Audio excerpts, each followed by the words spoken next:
This is Manish Nigam, and today we'll see the poem Animals, written by Walt Whitman, Class 10, First Flight. Before I start the poem, let me talk about the poetic devices first, and then a little bit about the poem. So, we have two poetic devices used here. One is anaphora, Anaphora, that you'll see in the first two lines. I think, I is repeated there. I think and I stand. There you see I. One word I is repeated. What is anaphora? Whenever a word or a phrase is repeated in a consecutive lines, it is called anaphora. Then you will find assonance. If you check the first line of the poem, I think I could turn and live with animals. So there you see I is prominent there. I vowel is prominent. You will find I various times. So whenever a vowel sound is prominent in a particular line, it is called assonance. So these are the two poetic devices used. There is no rhyme scheme in the poem. It's a free verse poem, and you will find metaphor also. So that I'll tell you while I am explaining you line by line. Let me talk about the poem first. In this poem, the poet has beautifully explained the characteristics of animals, and he wants to exchange his position from human beings to animals. Why? Because in human world he finds envy, he finds greed, he finds jealousy, and so many other negative aspects you can say. But in the animal world, the things are entirely changed.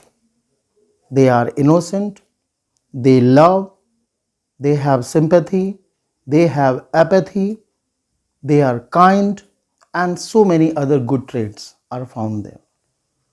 So while we read the poem, while we understand the poem, we have to keep in mind the comparison between the human beings and the animals. Okay, my dear children? Now let me start the poem line by line. I think I could turn and live with animals. They are so placid and self-contained. I think, the poet, I is here poet. The poet thinks that he could change his position from this world, this human community, to the animal community. He wants to change his position, he wants to go there. Now you may ask why? So the answer is given there, because they are so placid and self-contained. Placid, calm. Self-contained, self-satisfied, self-reliant, self-made. You would have never seen an animal begging there. You would have never seen any animal fighting with each other, having jealousy, having malice. All these traits are not there. So the poet says that he wants to change his position from human world to the animal world, because the animals are calm and composed and they are self-satisfied. The second line, I stand and look at them long and long. The poet desires to look at those animals, and without any pause, he says, without any pause, I can just look at them, watch their activities, whatever they are doing. Now come to the next part. They do not sweat and whine about their condition. Here, children, while we are reading these lines, we'll take the comparison between human beings and animals. What we human beings do? We always whine and sweat. Sweat here means complaint. We always complain about our situation, about our problems, about our miseries, about our troubles, and we start crying. Oh my God, this is not there. This could have been like that. This could have been better than this. So we are always praying, crying, and complaining. But animals whatever position, whatever situation they are in, they will never complain, they will never cry. Second line, they do not lie awake in the dark and weep for their sins. Again, you take the human beings. Human being, what we do, suppose if we have committed any sin, any crime, any evil deed, if we have done, we pass our nights sleepless. Okay, we are repenting for our mistakes, for our deeds. But animals don't have such traits. They sleep in the night without any worry, without any trouble, without any problem. Next line. They do not make me sick discussing their duty to God. Now take the human being again. We human being, what we do? If we do anything good for religion or for any community or for God, we start showing it off. We start praising ourselves. We want to popularize ourselves. But animals, for them, the duty of God is meaningless. They never boast of, they never show off, they never reveal their intensity towards God. Okay? Now, not one is dissatisfied, not one is demented with the mania of owning things. Now, this line you understand carefully. Not one is dissatisfied. You will not find a single animal, from a small creature to a big animal. You will not find anyone being dissatisfied. They are happy whatever situation they are in, whether it's their habitat, their shelter, their food, their water, whatever problem they are going through, but they are satisfied. And they are not making anybody sick, demented. Demented means mental sickness, of possession, of owning things. We human beings have that tendency, have that nature of owning things, worldly things. We want to live in that materialistic world. We want to have everything. We have desire, we have lust, but animals don't. Now come to the next. Not one kneel to another, nor to his kind that lived thousands of years ago. Again, you take the human beings. What do we do for our ancestors, for our forefathers, those who have passed away? We are there celebrating their Punyatithi or Janma Divas. Yes, every year. We bow before them, we kneel down before them, we pray for them, and we create an occasion, create an event. But animals, they never remember, they never worship, they never pray, they never kneel down before any of their ancestors. Not one is respectable or unhappy over the whole earth.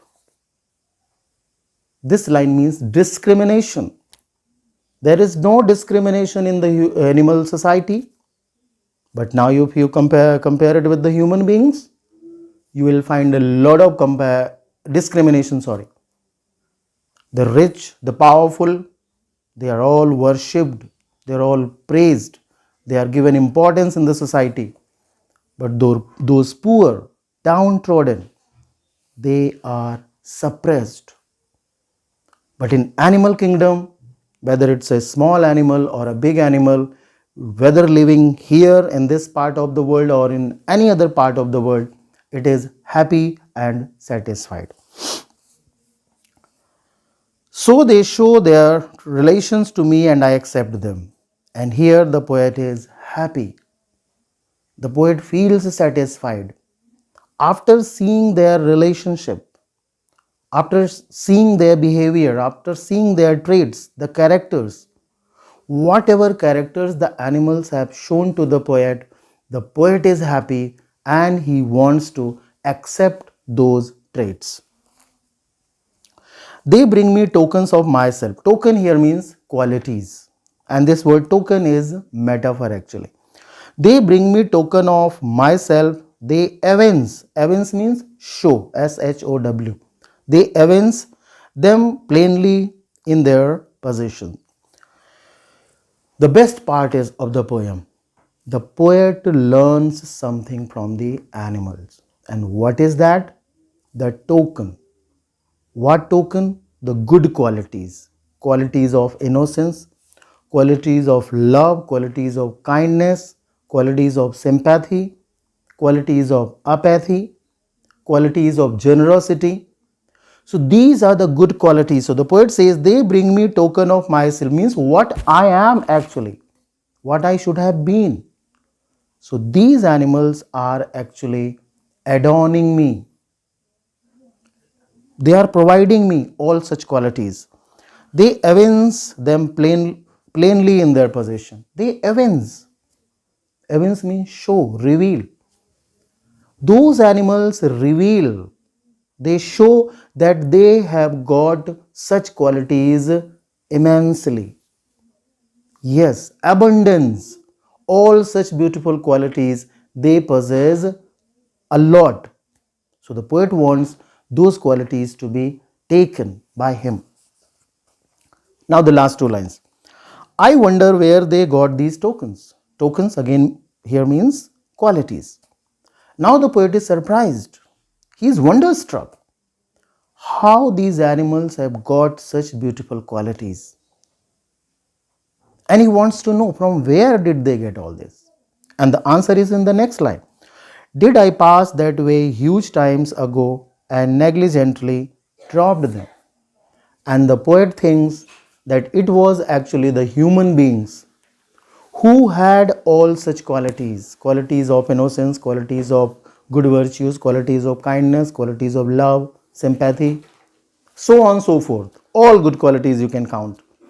All these qualities the human being had in the past, but as the time progressed, as the time passed, we call ourselves to be modernized, to be cultured, and we have dropped all such qualities. We have left all our qualities because we were careless, and those qualities are actually taken by the animals. So this was the line by line explanation of the poem Animals. Hope you would have understood it, and please, whatever query you have, please comment below in the comment section and I'll try to answer you. Thank you and God bless.